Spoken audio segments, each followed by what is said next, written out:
오늘 이 이사야 30장의 말씀은 우리 이사야 앞에서 28장, 29장에 하나님께서 참된 구원자가 되신다라고 말씀했는데, 이제 오늘부터는 조금 더 구체적으로 30장, 31장은 이제 애굽을 의지하는 그 불신앙에 대한 하나님의 책망을 기록을 하고 있습니다. 자, 오늘 말씀 1절에 여호와께서 이르시되 패역한 자식들은 화 있을진저, 이렇게 시작하죠. 자, 우리 29장에 패역하다라는 표현이 있는 것을 우리가 봤습니다. 이 패역이라는 건 하나님의 언약을 저버리는 모습. 우리 29장 16절이죠. 너희의 패역함이 심하도다. 이 패역함의 핵심은 뭐냐? 15절에 나오는 것처럼 자기 계획을 여호와께 숨기려고 하는 것. 자, 이렇게 하나님께 숨기려는 자들, 그리고 28장 14절에 보면 이러한 자들을 뭐라 그러냐? 오만한 자여, 이렇게 얘기합니다. 오만한 자. 하나님을 의지하지 않고 내 나름대로의 계획을 갖고 하나님 모르시게 하려고 하는 사람들, 이게 바로 패역한 자들이라는 것입니다. 그들이 계교를 베푸나. 자, 계교, 건강한 계획이 아니죠. 아주 교묘하고 간교한 계교를 말합니다. 자, 그런 계획을 베푸나. 이 계교라는 게 뭐냐? 그것은 하나님을 의지하지 않고 실질적으로 애굽을 의지하는 것입니다. 여러분, 이들이 하나님을 의지한다고 하지만 이제 물론 예배를 드렸겠죠. 하나님 앞에 제사 드리고 마땅히 하나님께 해야 할 종교적인 의식은 했지만, 실질적으로 이들이 그걸 통해 하나님께 무엇인가를 기대하지 않고 실질적으로는 애굽에 무엇인가를 기대하고 나갔다는 것입니다. 여러분, 우리가 예배를 드리고 하나님 앞에 나올 때 하나님을 향한 기대감이 꼭 있어야 됩니다. 하나님을 향하여 나오는데도 기대감이 없는 분들이 있죠. 아무 은혜에 대한 기대도 없고 하나님의 음성을 듣는다는 기대도 없고 그냥 그럼 나도 모르게 영혼이 고사해서 말라버리게 됩니다. 내가 오늘 나올 때 반드시 주의 음성을 들으리라. 또 내가 오늘 나올 때 주님께서 반드시 내 기도를 들으시고 응답하시리라. 이런 확신을 갖고 나아가는 성도 될 수 있기를 바랍니다. 여러분, 사람 간의 만남도 그렇습니다. 기대함이 있는 만남은 설레임이죠. 기대가 없는 만남은 설레임도 없고 마음도 푸석푸석합니다. 하나님께 나아갈 때 기대를 가져야 되는데, 이 이스라엘의 지도자들은 하나님께 나아갈 때는 형식적으로 나가고, 그러나 애굽으로 나아갈 때는 설레임으로 나아가게 된다는 겁니다. 그래서 1절 중반에 보면 이들이 애굽과 더불어 맹약을 맺는다. 맹약, 아주 단단한 연합으로 맺어지려고 한다는 것입니다. 계약을 갖고. 그러나 이것이 나의 영으로 말미암지 않고 죄의 죄를 더하는도다. 그렇죠. 이게 하나님의 은혜, 하나님의 인도 가운데로 나가는 게 아니라 죄의 죄를 더하는 것이다. 왜요? 그것은 2절에 말씀하는 것처럼 주 안에서 강건한 것이 아니라 바로의 세력 안에서, 그 다음에 스스로 강하려 한다. 그렇죠.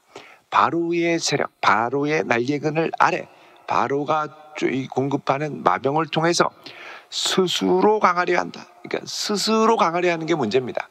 우리의 참된 힘과 능력은 여호와께로부터 말미암는데, 하나님께로부터 말미암는 강함이 아니라 자기 힘으로 어떻게든 해보려고 몸부림을 치는 것입니다. 그래서 2절에 애굽의 그늘에 피하려 하고 애굽으로 내려갔으되 나의 입에 묻지 않았다. 나의 입에 묻지 않았다라는 건 특별히 이제 이사야 선지자, 그 당시에 하나님의 말씀을 증거하는 선지자들을 통하여, 우리야 지금 이제 신약의 시대이기 때문에 하나님께 직접 묻지만 그 당시에는 선지자를 통하여 하나님의 신탁을 받는, 그래서 이것을 나의 입에 묻는다라고 얘기를 합니다. 그러니까 이들이 하나님께 물어야 되는데 묻지 않았다. 왜 묻지 않았을까요? 놀랍게도 이들은 하나님께 물으면 하나님이 뭐라고 대답하실지 알았기 때문입니다. 눈치는 빤합니다. 가면 분명히 하나님이 애굽을 의지하지 말라고 할 걸 아셨습니다. 왜냐하면 애굽에게 돌아가지 말라는 것은 하나님이 출애굽할 때부터 누누이 하셨던 말씀이기 때문에 그렇습니다. 여러분 신명기 17장 16절을 보시죠. 신명기 17장 16절.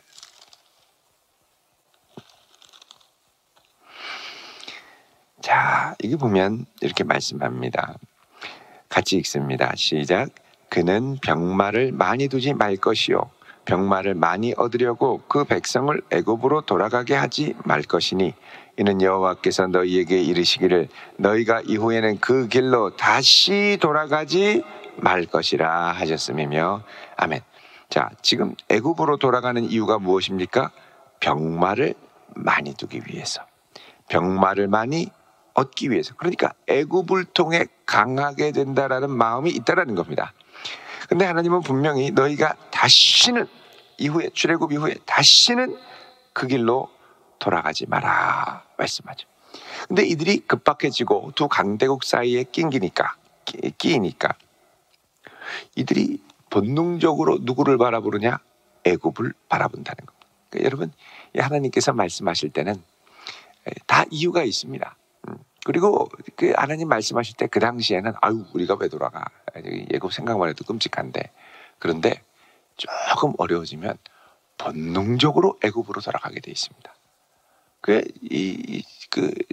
어딥니까? 가나안 땅에 나중에 이스라엘 백성들이 정탐꾼으로 들어가서 보니까 아낙 자손이 워낙 크고 막 장대하고 하니까 이 10명의 정탐꾼이 부정적인 보고를 하니까 당장에 막 탄식을 하면서 뭐라 그럽니까?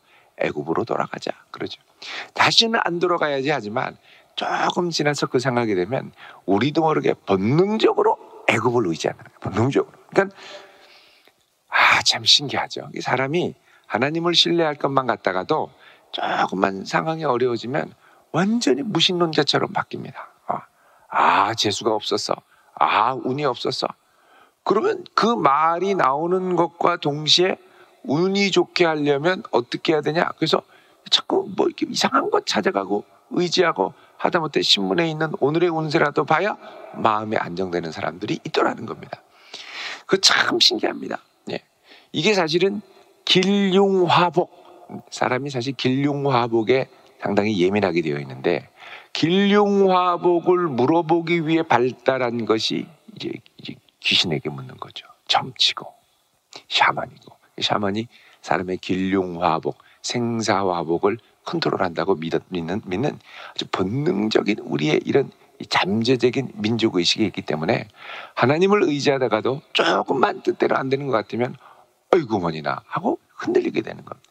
그래서 사실 이 사람들이 이스라엘의 고관이 이사야에게 묻지 않는 것은 이 길흉화복의 스피릿, 이 기본적인 정서에 따라서 내가 물으면 분명히 하나님이 내가 원하는 길흉화복에 대한 대안을 주지 않을 것을 알기 때문에 하나님께 묻지 않는다는 거예요. 근데 이게 사실은 살 길인데 묻지 않는 거죠. 그러면은 무슨 대답을 듣기 원해서 그렇습니까? 애굽으로 가라. 이 대답을 듣기 원한다는 겁니다. 이런 모습은 예수님께서 십자가를 지실 때 겟세만에서 마가복음 14장 35절에 아버지여 나의 원대로 마시고 아버지의 원대로 되기를 원하나이다 라고 기도했던 이 기도와 정반대의 성격입니다. 그래서 3절에 그러므로 바로의 세력이 너희에게 무엇이 된다고 그럽니까? 수치가 된다. 수치가 된다. 애굽의 그늘의 피함이 너희의 수욕이 된다. 아주 모욕적인 일이 된다는 겁니다. 의지할 때는 몰랐습니다. 그런데 지나고 나니까 후회 막심입니다. 왜 의지했을까? 왜 의탁했을까? 후회가 들죠. 후회가. 5절에 그들이 다 자기를 유익하게 하지 못하는 민족으로 말미암아 수치를 당하리니. 자, 자기를 유익하게 할 줄 아는 민족 애굽. 그러니까 여러분 이 애굽에게 간 근본적인 동기는 하나님의 영광이 아니라 자기의 유익인 겁니다. 내 유익을 위해 마땅히 하나님께 의탁하고 하나님의 말씀을 순종해야 될 것을 져버리는 거죠. 그러니까 사람이 자기 유익에 민감하게 돼 있습니다. 근데 결국은 빛 좋은 개살구라는 것이죠. 애굽이. 결국은 수치를 당하는데 그 민족이 덮지도 못하고 유익하지도 못하고 수치가 되고 수용만이 된다. 6절에 보면 네겝 짐승들에 관한 경고라. 자, 네겝은 어디냐? 네겝의 사막. 이스라엘의 제일 남단 도시가 브엘셰바인데 브엘셰바에서 더 밑으로 내려가면 그 다음부터는 아주 황량한 광야, 사막만이 펼쳐져 있습니다. 여기서 며칠 길을 가서 내려가야 어디로 가느냐? 애굽으로 도착하는데 그 길이 아주 험합니다. 여기 가면은 여기 이제 사는 짐승들 보면은 여기 암사자, 숫사자, 6절 중반에 독사, 날아다니는 불뱀이 나오고, 여러분 불뱀이 이게 날아다닌다고 그러죠. 밑으로도 기어가지만 앙상한 나무가지나 이 광야에 있다가 먹잇감이 있으면 꼬리를 회대대대 치면은 몇십 미터를 점프해서 갑니다. 꼬리를 치면 날아가죠. 날아다니는 불뱀이 나오고, 자, 이런 곤고한 땅을 지나서 아주 고생해서 애굽에 도착해서 부탁을 하려고 갔는데 애굽의 도움은 헛되고 무익하니라. 자, 애굽이 도움을 안 주는 게 아닙니다. 도움을 주기는 줍니다. 이 이스라엘이 요구하는 걸 주기는 줍니다. 그러나 내가 원하는 걸 받았다고 해서 내가 원하는 도움을 얻는 게 아니죠. 보통 우리가 원하는 대로 다 되면 좋을 것 같지만 원하는 대로 다 되면 사람이 이제 영적으로 이렇게 무기력하게 됩니다. 여러분 그 연예인이나 세상에 인기를 가득 받는 사람들 보면 인기가 최절정에 달하고 내가 원하는 큰 성공을 하고 내가 원하는 어마어마한 돈이 있고 그러면 행복해야 되죠. 근데 공허해서 막 어쩔 줄을 모르죠. 유명한 사람들을 보면은 아주 극한 불안과 공황장애와 또 약물 중독과 이런 것들로 인생이 망가지는 경우가 많은데 왜 그러냐? 그러니까 내가 원하는 대로 다 되면 좋을 것 같은데 내가 원하는 대로 다 되고 났더니 그게 바벨탑인 거죠. 바벨탑에 올라가면 행복할 것 같은데 바벨탑에 올라가니 어떻게 됩니까? 언어가 혼란되고 혼돈과 공허로 무너지게 되더라는 겁니다. 그리고 왜 그러냐 하면 내가 그렇게 원했던 이 말 애굽이 달라고 그랬더니 애굽이 안 돼 하고 거절한 게 아닙니다. 애굽이 줬습니다. 말을 줬어요. 마병도 줬어요. 근데 문제는 뭐냐? 그 마병을 얻고 와서 아수르랑 싸우려고 봤더니 지금 오늘 본문의 배경이 주전 701년에 아수르가 쳐들어왔을 때를 보는데 그래 아수르와 대적하려고 봤더니 애굽에서 데려온 말보다 아수르 말들이 훨씬 빠르네요. 애굽의 병거가 빠를 줄 알았더니 아수르 병거는 더 성능이 좋네요. 그래서 여러분 나중에 싸워보니까 맞붙어 보니까 죽게 생긴 겁니다. 16절에 우리가 말 타고 뭐합니까? 도망하리라. 30장 16절. 아니 말을 탔으면 싸워야죠. 맞짱을 떠야 되는데 말 타고 싸워보려고 보니까 아수르의 상대가 안 되는 거예요. 그러니까 이럴 줄 알았으면 말이 필요 없었던 거예요. 싸우려고 주는 건데 이제는 도망가려고. 그럼 도망가면 제대로 도망가느냐? 그것도 아닙니다. 또 이르기를 우리가 빠른 짐승을 타리라 하였으므로, 자, 이 우리는 아수르입니다. 대적들이 빠른 짐승, 말을 타고 가는데 말보다 더 빠른 적토마일까요? 말보다 더 빠른 타조를 타기도 할 수도 있고 더 빠른 짐승들을 길러서 막 타고 다니는데 너희를 쫓는 자들이 빠르리니 한 사람이 꾸짖은즉 천 사람이 도망가. 아니 말 타고 도망가는데도 뒤에서 빠른 짐승을 타고 와서 와 소리 지르니까 무서워가지고 천 갈래 길로 다 도망가는 거예요. 한 사람 때문에 대적 한 명이 1000명을 쫓는 겁니다. 여러분 이거는 신명기의 말씀에 정반대입니다. 너희 한 사람이 1000명을 쫓겠고 하나님이 그랬는데 하나님 말씀대로 불순종하니까 대적의 한 사람이 1000길로 도망갑니다. 또 5이 꾸짖은즉 17절에 5이 꾸짖은즉 너희가 다 도망가고. 여러분 이게 이해할 수 있는 게 이 랍사게가 와서 예루살렘 성문에 대고서는 막 하나님을 비방하고 욕하니까 다 벌벌벌벌 떨면서 도망가죠.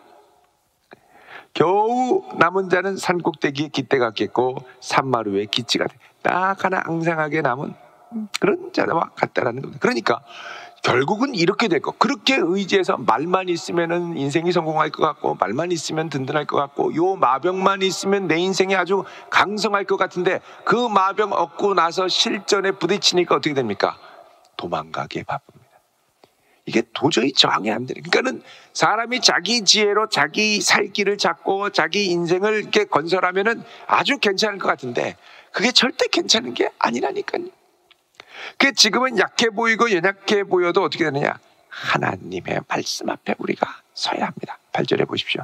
이제 가서 백성 앞에서 서판에 기록하여 책에 써서 후세에 영원히 있게 하라. 자, 백성 앞에 서판에 기록한다는 건 남긴다는 거예요. 남긴다. 하나님의 말씀을 남겨서 대대로 이 말씀 앞에 복종하도록 하라라는 겁니다. 9절에 이는 패역한 백성이요 거짓말하는 자식들이요, 그 다음에 여호와의 법을 듣기 싫어하는 사람들. 듣기 싫어. 하나님의 말씀을 들으면 내가 원하는 대로 못하니까, 마병을 얻지 못하니까, 애굽에게로 가지 못하니까 싫은 거죠. 그래서 뭐라 그럽니까? 10절에 선지자들에게 바른 것을 보이지 말라. 바른 게 뭔지 알아요? 근데 보여주지 말라는 거예요. 이건 싫다는 거죠. 그러면 뭘 원합니까? 우리에게 부드러운 말을 하라. 괜찮을 거야. 이길 거야.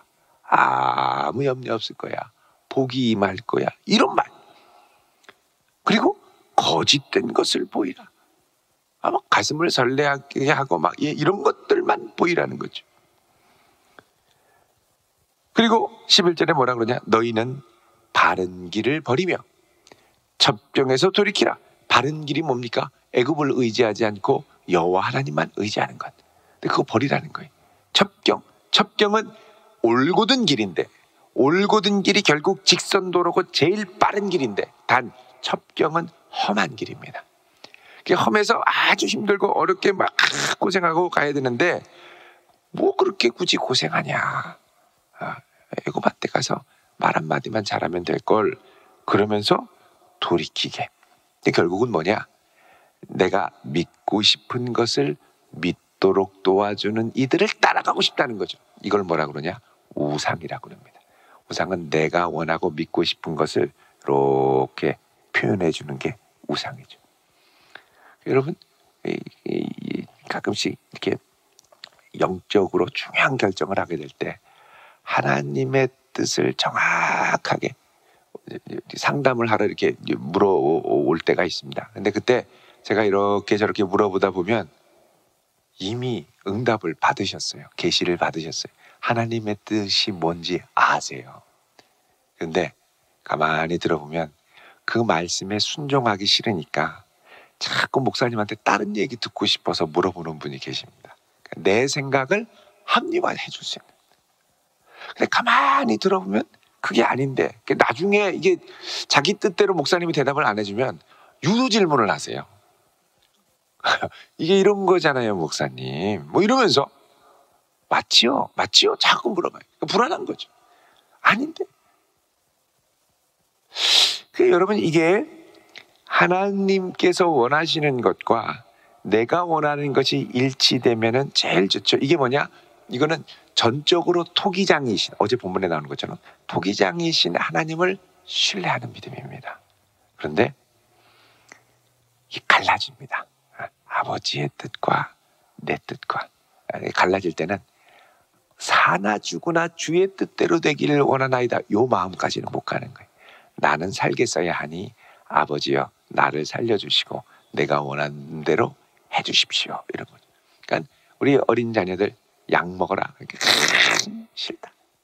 달달한 것만 먹는다. 주사 맞아라. 싫다. 죽어도 안 맞는다. 왜요? 찌르는 게 아프기 때문에. 근데 맞아야 살죠. 우리가 하나님 앞에 바른 길, 건강한 길, 주님 앞에 은혜되는 길, 복된 길이 무엇인가를 잘 분별할 수 있어야 됩니다. 결국은 내가 원하는 것을 합리화해 주는 것을 찾는 것이 아니라 나는 날마다 죽고 나에게 말씀하시는 주님의 음성에 귀 기울이며 그분 앞에 순종하는 길을 나아갈 수 있는, 올곧은 길을 갈 수 있는 그런 성도 될 수 있기를 우리 주님의 이름으로 축원드립니다. 기도하겠습니다. 거룩하신 아버지 하나님, 우리 인생의 토기장이 되시는 분이 바로 주님이시고 주님께서 우리의 모든 상황을 아시오매 걸음걸음 인도해 주심을 믿고 신뢰합니다. 주님 원하오니 우리의 뜻대로 내가 원하는 대로 인생을 끌고 가는 것이 아니라 오직 아버지의 뜻대로 이루어질 수 있는 은총을 허락하여 주옵소서. 이 한 날도 복된 날 되기를 원하오며 예수 그리스도의 이름으로 기도드리옵나이다. 아멘.